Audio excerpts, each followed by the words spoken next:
Get ready. You're listening to Give God 90 live. 5, 4, 3, 2, 1, 0.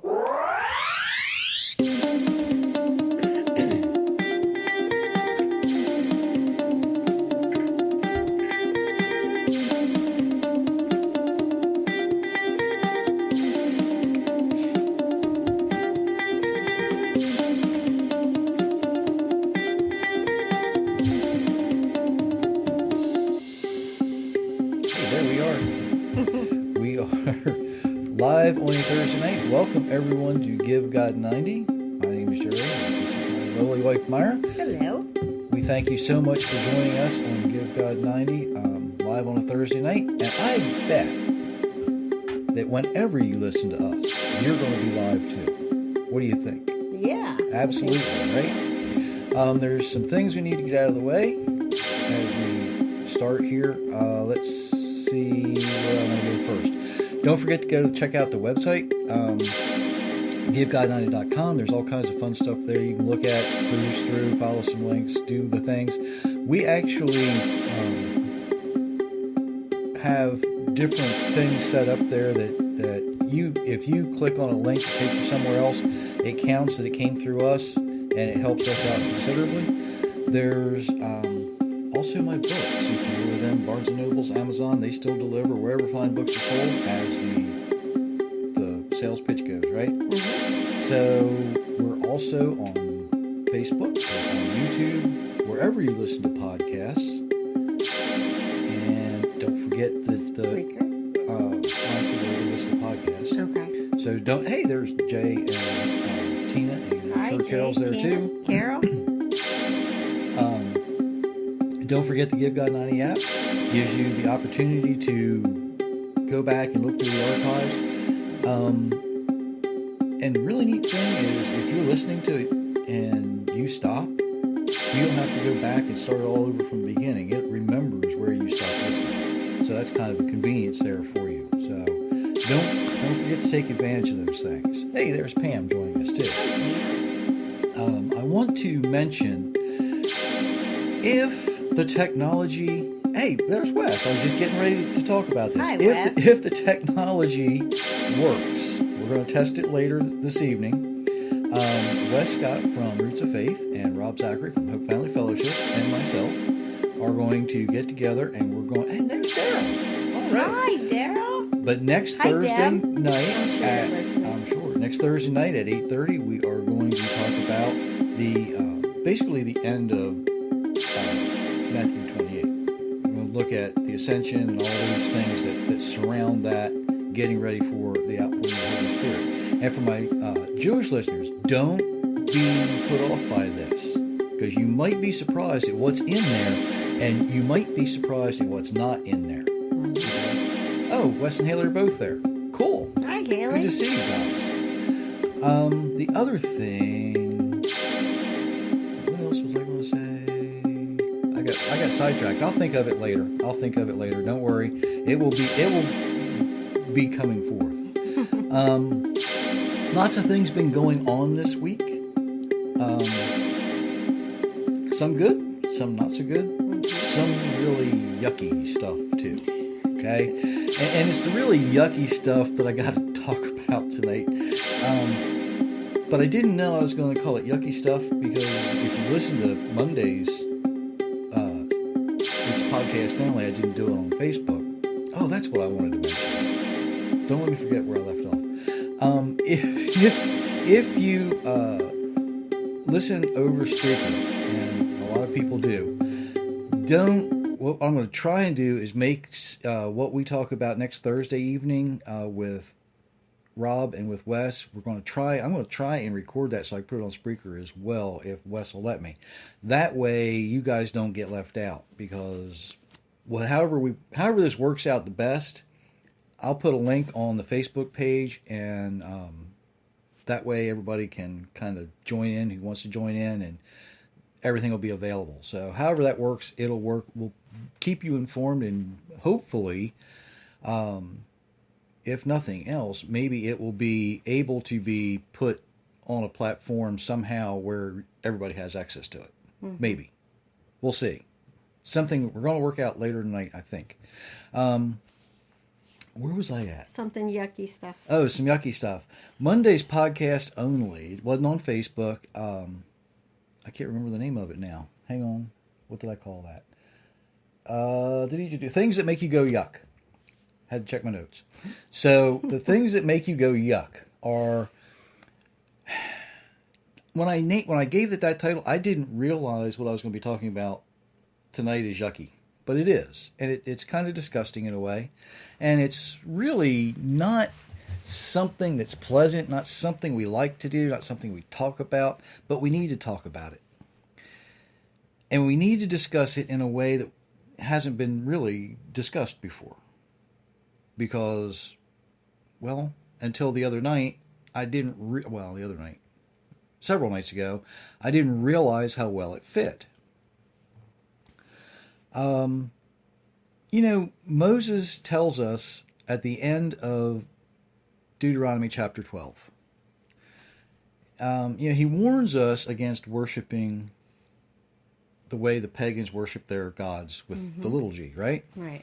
He says, look, don't look at them, don't see what they do, and then go, oh, that's a really good idea. I need to worship my God that way too. He says, don't do that. In fact, if you begin in verse 30 of chapter 12, now I know where I'm at, it reads, be careful not to be trapped into imitating them. And he's talking about the pagans after they have been destroyed in front of you. Do not inquire about their gods, saying, how do these nations serve their gods? I'll do the same. You're not to act like this towards Jehovah your God, for every abomination of Jehovah which he hates, they've done to their gods. They even burn their sons and daughters in the fire to their gods. Now you might think that's a strange way to start talking about abortion, but it's not.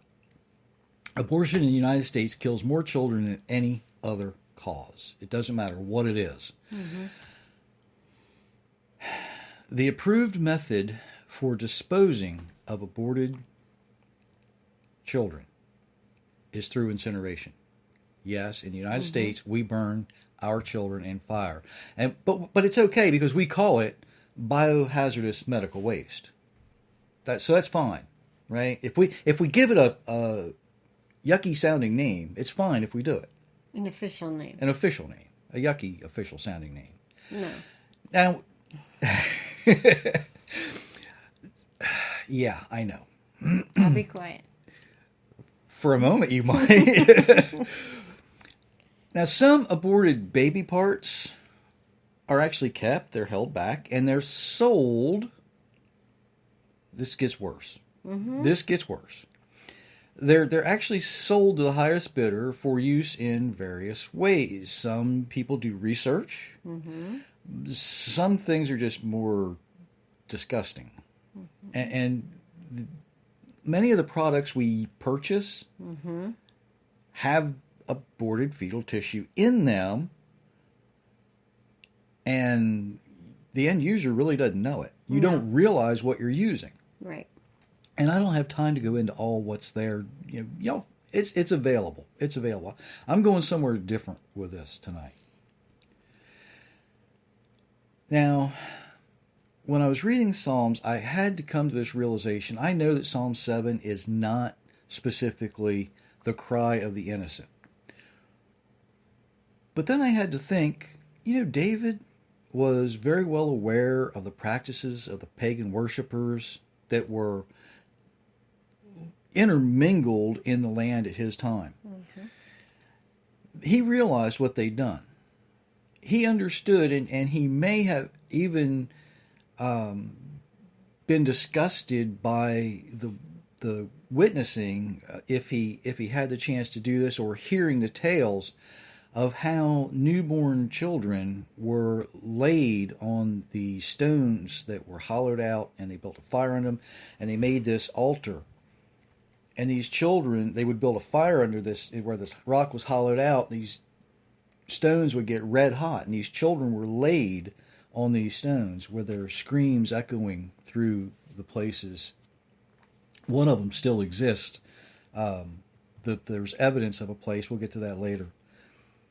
But the cries of the innocent echoing through these valleys and these caves where these pagan worshipers did this. I said this was going to be yucky. I said this was going to be yucky, and it's going to be yucky. It gets better, though. It gets better. Just we got to get through the bad part before we get to the good part, just like life.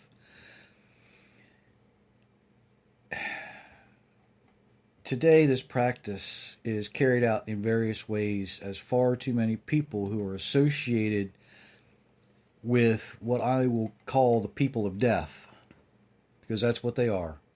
They're the people of death continue to worship the God of death. Mm-hmm. It's just the way it is.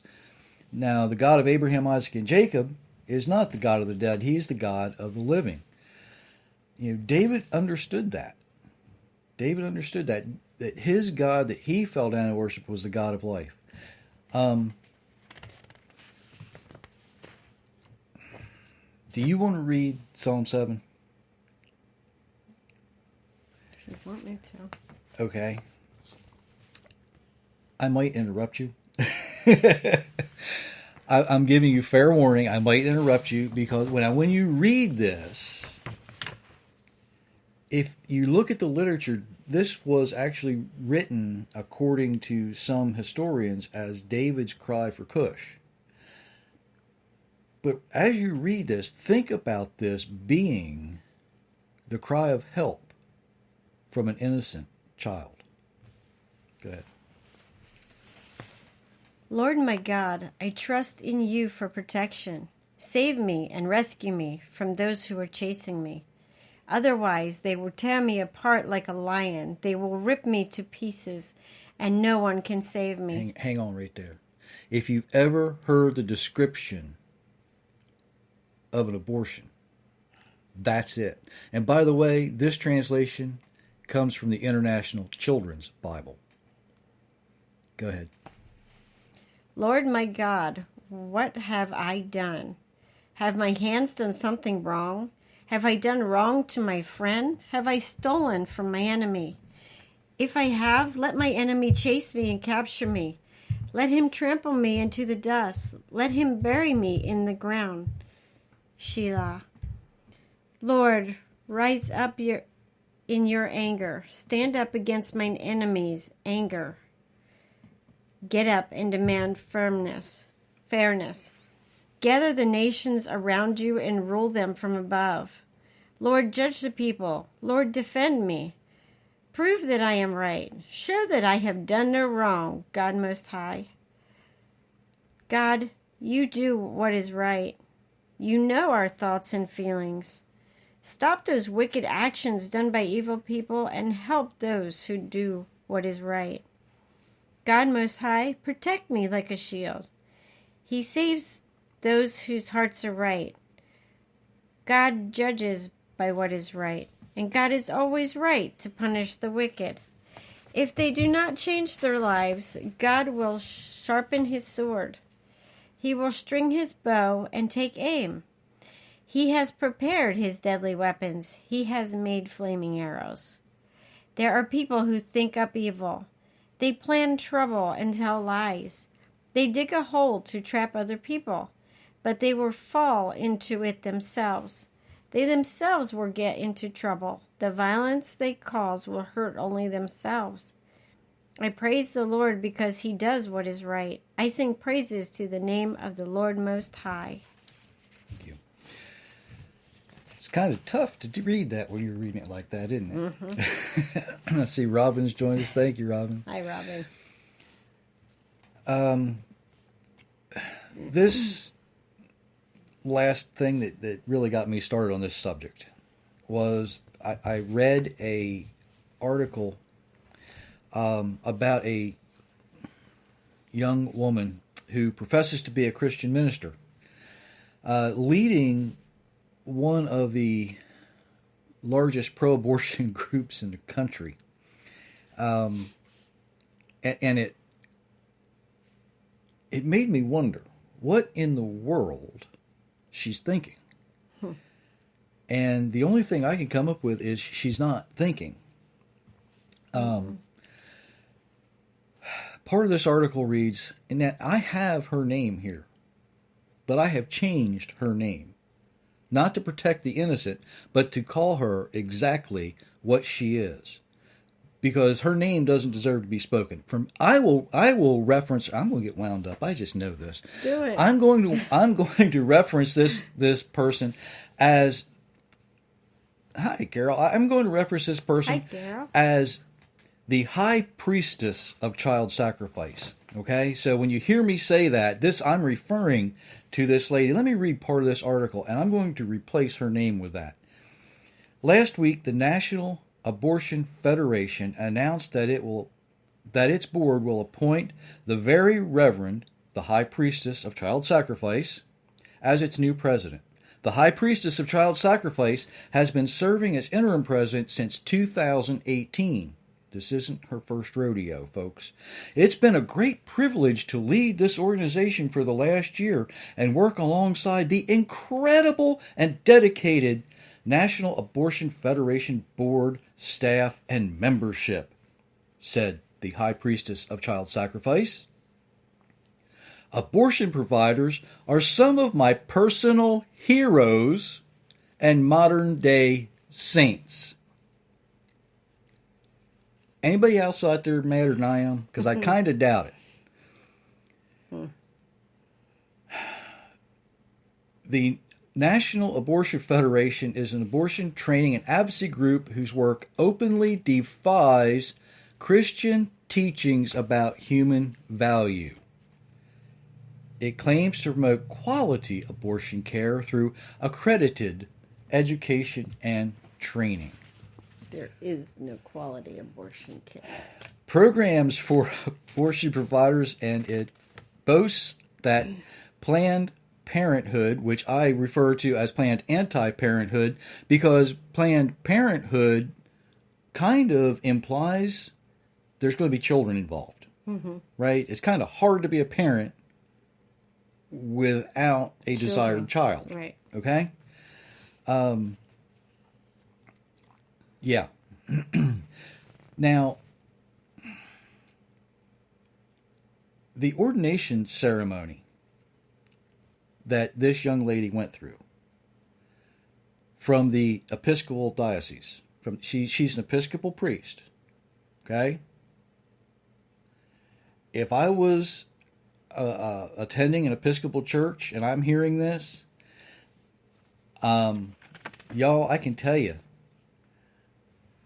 I left the Methodist denomination over something less than this. Okay? It's that simple. It's that simple. Left them. Walked out the doors. Loved the people that were there, but the Methodist church is not the Methodist church I grew up in. The Episcopal church is not the Episcopal church most of you folks grew up in. Okay?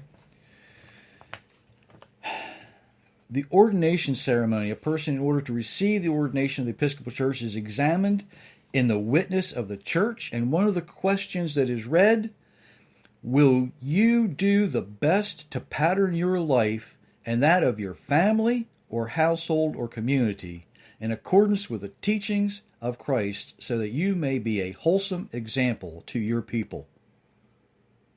The person promises in front of God, in front of the church, to live a life as an example to others, be a representative of the life-giving Creator. She butchered that one. Yeah. I would have to believe that this high priestess of child sacrifice is not living up to her oath. Hi, Sean. Hi, Sean. This young... Well, she's not really that young either. She's seasoned. She's at least... We'll say woman. Yeah, she's a woman. Yeah. She's a high priestess. I'm doing my best to stay calm here. I'm doing my best, folks. I really am. Because I could rant on for this for a while. You know, it's my personal opinion, and I'm not humble about this. Y'all know that. In my unhumble opinion, this person needs to be defrocked as the Episcopal priest. She does not need to be in that position and then attempting to represent the Almighty at the same time. It just cannot happen. You cannot represent life and death in the same moment, in the same instant. Now, our Creator gives life. Mm-hmm. And those that he created can choose death. Right. And no, he doesn't like it. He's not okay with it. He does everything he can to give y'all an out and say, why don't you come back? Just come back. Don't you enjoy living? Mm-hmm. But if you really want to die, he loves you enough to let you go die. It's not okay with him, but he understands it's your free will. It's this person's free will to do what she's doing too. Mm-hmm. And she has chosen to align herself with the people of death. Okay? So why is, as I'm researching this stuff, the statue that they put together where, the goat-headed Satan is sitting on the chair, it's got the two kids looking up at him ever so longingly. It's currently in Salem, Massachusetts. It's been, they turned it down in Arkansas. They turned it down in Oklahoma. It was in Illinois for a while. It's currently in Salem, Massachusetts. It's actually a statue of Baphomet. Why is a statue of Baphomet associated with abortion? That was just kind of weird for me. It was kind of a twist of events I didn't expect. Didn't expect to see this when I'm looking through this and putting this together. Well, a member of the Satanic Temple in Missouri challenged a state law that requires women seeking an abortion to wait for 3 days, saying it violates the member's religious freedom. Now, typically when we talk about religious freedom, we're talking about Christian or Jew, right? Mm-hmm. Here's somebody arguing about satanic religious freedom. Now, thankfully, they lost the challenge, right? Mm-hmm. Okay, you still have to wait in Missouri. So this is a local branch of the same organization that commissioned this statue. And I need to make a side note here because some of you have probably seen the picture where Dr. Tony Fauci is standing at the podium at the White House, and he's doing the same hand thing. He's got his hand raised in the air with the index finger and middle finger extended. It's the same exact salute that the statue has. So if you see that, yes, it is out there. Yes, he did do that. It's not photoshopped. It's real. Whether he is a Satan worshiper or not, don't know. But he has all the signs of one. Mm-hmm. Okay? Just saying, if it walks like a duck, quacks like a duck, more than likely. More than likely. I said there was some good news. And there is. Since 1968, the National Right to Life organization has been the center of the 50 state affiliates, and it's been attempting to educate and counter the planned anti-parenthood agenda. Many secular and atheist folks don't like abortions either. Someone commented to me the other day, with so many methods of birth control, like the before pill, the after pill, male and female condoms, spermicide gels, why is there a need for abortion? And I had to tell this person, you missed one thing. And I know this person used to raise sheep. I said, if you keep the ram out of the pasture, you don't get any lambs, right? Right. It's that simple. Abstinence works 100% all the time. Kind of hard to do because it's a sexy world we live in. I get it. Hi, Bob.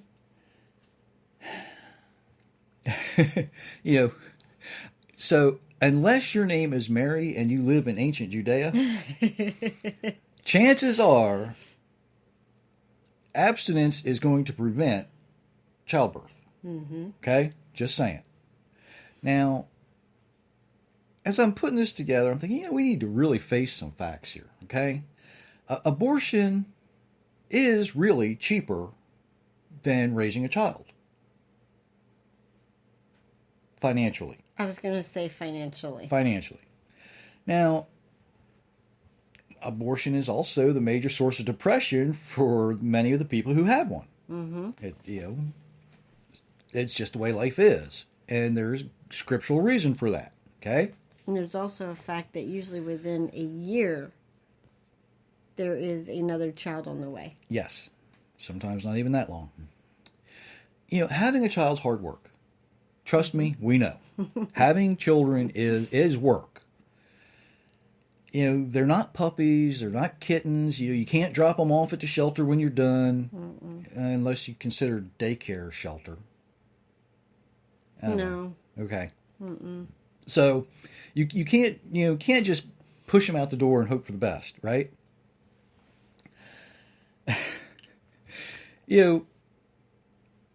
Children are a lifetime commitment. It doesn't stop when they turn 18. Sometimes it gets worse after they turn 18. Yeah, just ask our parents. Sorry. And yeah, I really am trying to stick to my notes tonight. I'll be honest, because if I didn't, I don't know where I'd wind up or how long this would wind up. So I'm working on it. It's tough, but I'm working on it. All right. You worry about kids. You worry about their friends. You worry about their education. You worry about when they're not around you.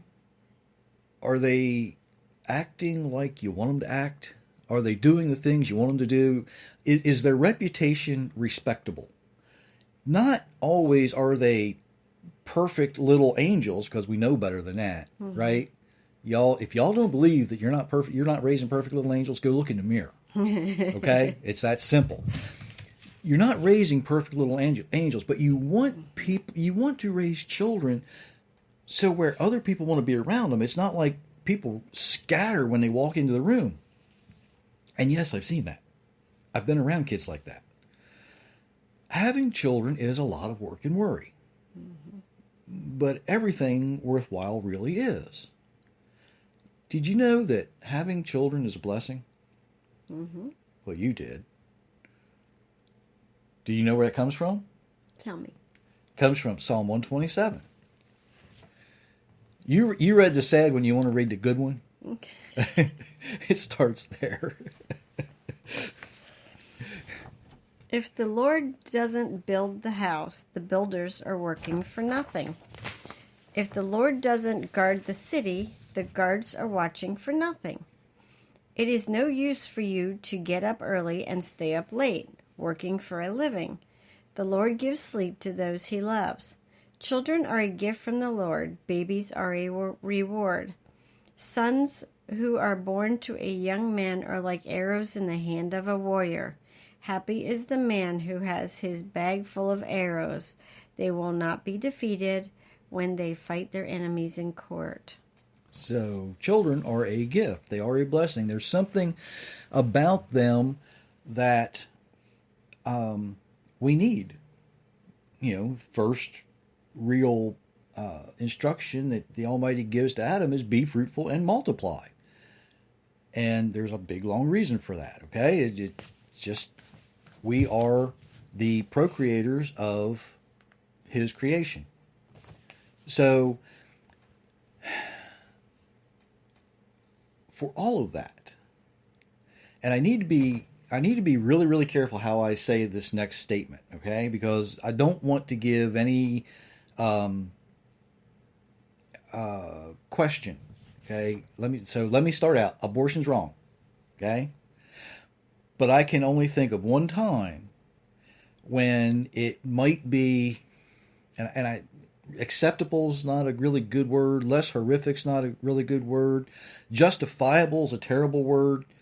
Understandable, maybe, is the best description for what I'm about to say. And that is when a minor child, okay, someone between someone under 18, all right, when that minor child is forced by her parents to go have an abortion, it doesn't make it right, but it makes it understandable. It's not her fault that she did it. Maybe she didn't want to do it, right? Okay. So then we have to ask ourselves a really weird question. If Planned Anti-Parenthood can finagle its way into places where now state law says if a minor child chooses to have an abortion, even the parents don't need to know. But what happens if that minor child wants to keep that baby? What happens if this minor child is being forced by the parents to have an abortion, but she says, I know that's wrong? Who helps her? Who helps her? Nobody. I could not find a program anywhere, and there may be some out there, I don't know. Is it expensive? It's expensive. Is it the right thing to do? Yeah, it's the right thing to do. But when that minor child wants the opportunity not to murder her unborn child, who's on her side? What does she get to do? Where are the people that are standing up for her? You know, we have taxpayer dollars in the United States that fund abortions. Mm-hmm. It's just that simple. It's a roundabout way of doing it, but it does. Hey, there's Steve. And we see Hi, Steve. we see these things, but who stands up for this young lady who doesn't want to murder her child, but her parents are saying you have to? Now, the abortion people at this point are saying, well, of course she's a minor child that has to listen to her parents. But when the roles are reversed, when the young lady says, if I don't do this, my parents are going to kill me anyway, they think that's fine. It's perfectly okay for the Planned Anti-Parenthood to say, yes, 16-year-old, come right on in. We'll take care of your problem. And that's how they word it too. Mm-hmm. Because they view pregnancy as a problem. They don't view pregnancy the way David did in Psalm 127, right? Yeah, 127. They don't view it as a blessing. They see it as a problem. But who is willing to stand up for that young lady at that point? There's no federally funded. There's no federally funded anything. There's not even a privately funded group that I could find that would do this. And I'm not advocating that we run out and every church needs to find some little pregnant girl to save. That's not what I'm saying. I'm saying give them the opportunity to come to you. Mm-hmm. That's what you're there for. The church is supposed to be pro-life. Mm-hmm. The church is supposed to represent the God of the living. If the church is not representing the God of the living, then they have associated themselves with the people of the dead, worshiping the God of the dead. Too many churches look down on the young person that is pregnant. Yes, they do. And doesn't give them the chance. Because the stigma, the stereotype today is, oh, no. You're a bad person. We know what you've been doing. Well, guess what? Parents, grandparents, great-grandparents, chances are you did it too. Chances are very good that you did it too. And you know what? You survived. You survived. I'm going to say something. And y'all can think it's mean. Y'all can think it's terrible. But I have asked people this. I have asked pro-choice people this. Would you still be pro-choice if your mother had chosen an abortion? Would you still be pro-choice if your mother had chosen an abortion? They look at me like, how can you ask that question? Until they think about it. And then they realize they wouldn't be there to answer the question.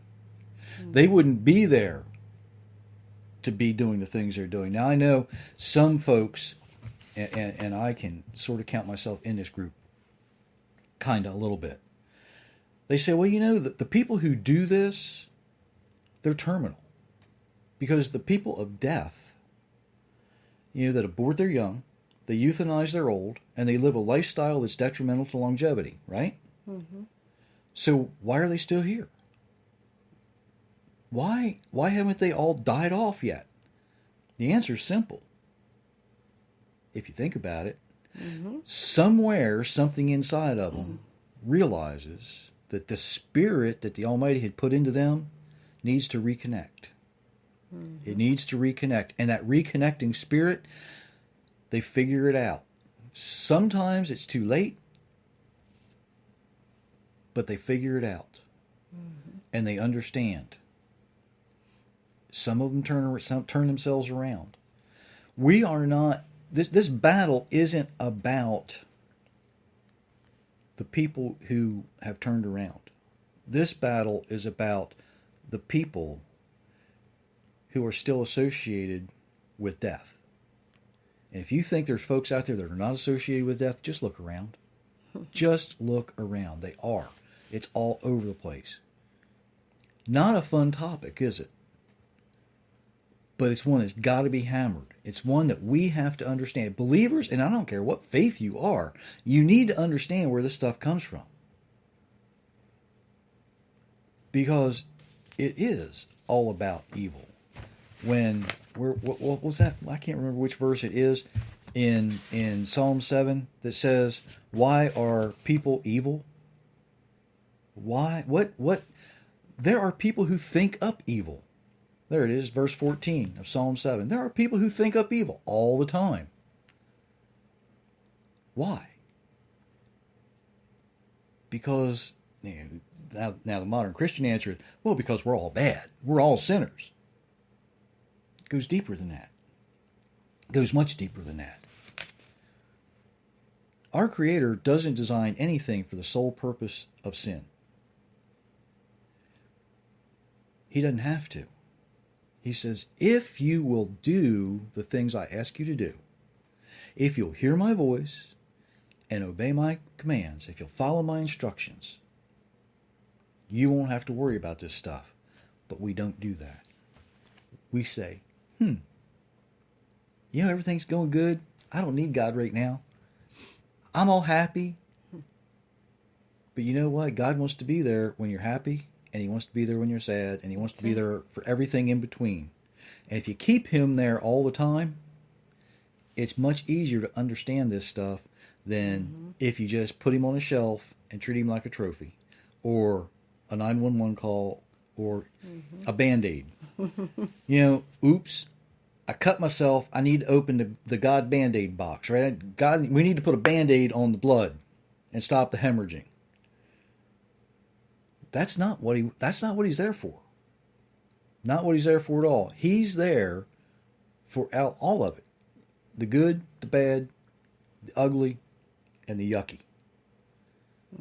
Don't just include him in the bad and the yucky. Include him in the good. Include him in the good. There's got to be people willing to be there to stand up for these young women who know that murdering their child is wrong. Gotta be. We, as believers, have stood by far too long and said, oh, we shouldn't be involved. We don't want to get involved with that. Those people that do that, they're just bad people anyway. That's the way the church sees them. Well, I shouldn't say all people. I'm speaking stereotypically. But many people, I know these people. Went to church with them for years. Understand them. And the thing is, they only know what came down from their parents and what came down from their parents. And Jeremiah 16:19 says that our fathers have inherited lies. And these are part of the lies that they inherited. Accepting death is not something we need to be doing. If we can't stand, if the people who worship the God of the living cannot stand up for life, why stand up for anything? Because you're finished before you begin the race. That's right. You're done. It's over. It's just what's the old term? Stick a fork in it, they're done, right? Abortion doesn't need to continue. Like I said, there's only one instance where I can think of it as understandable, and that is the instance of a minor child being forced to do it by a parent or a responsible adult. Well, is it responsible? That's an adult who's responsible for her. Okay? I need to be careful how I say these things. And even then, it's like, you're teetering. I'm not teetering. I just say it's understandable. Because if you are a minor child, okay, now think about this. You go to the church and you sell. I know a pastor who would do this. I know a pastor who would do this. I guarantee he would do this. If a young lady went to him and said, Pastor, I'm pregnant. My parents want me to have an abortion. Do you know what that... I can tell you what he would say. I can hear him say it in my ears. He would say, you need to honor your father and your mother. That would be his advice. That would be his advice. You need to honor your father and your mother. When we have people like that representing the God of life, they're no longer representing the God of life. They are associated with the people of death. They are associated with themselves with a high priestess of child sacrifice. It's that simple. I need to really calm down and relax. I need to watch my time too, because I've got another thing with Wes and Rob with trial run tonight. Ladies and gentlemen, I could go on for this for a long time, and I purposely was sticking to my notes. Did you see me sticking to my notes and trying not to get all uptight? Hopefully it worked. Children are a blessing, parents, even when they don't act like it. Because every so often, not often enough sometimes, but every so often, somebody will say, I saw your child, your grandchild somewhere, and I'm just so proud of them. Every so often, they will say something to you, and it just makes you proud. And then every so often, they will say something, and it's like, who is your mother? and truth be told, we're all guilty of that. Guaranteed, because we're people. We understand these things. I need to stop. I really do, because this I could do this for a long time. This is not a subject. This is not my favorite subject, but it's one that needs to be addressed. And churches, I'm encouraging you, look around your communities. Find out what you can do to help.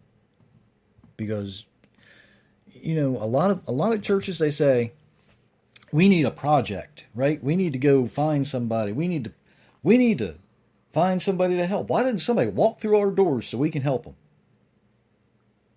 Do you realize there are people within inches of your doors that are waiting for your help? What are you doing for them? What are you doing? The Almighty's gone to a lot of trouble to get those people there. He really has. What are you doing for them? How are you helping? I don't need to go on any farther than that, because I could talk about Chinese missionaries coming to the United States because they honestly believe we've lost our way. Well, Korean and Chinese missionaries coming to Chinese and Korean Christian missionaries coming to the United States before the shutdown, of course, because they think we're no longer a Christian nation. Well, we aren't. Well, I know that. That's a whole nother story. We'll go there another time. The churches need to understand there's people out there hurting that need your help. They need to see you be the church. Are you willing? Are you willing to be a blessing to somebody else? I think I'm done now. You have anything else? I know you could go on longer than I could about this. And you've stayed calmer than I thought you would. But, okay. I'm calm. I'm relaxed. It's all good. Ladies and gentlemen, we appreciate the time that you have spent with us this evening. Yes, we do. It is a joy and a blessing to see you all do that. Don't forget those like buttons and share buttons, because everybody needs to hear this. Every pastor needs to hear what I said about this pastor that I know tonight. Guaranteed. If you let them listen to this, if you let them watch this, it will change somebody's life. So, until next time, ladies and gentlemen, have a wonderful, wonderful week. Good night, everybody. Thanks for listening.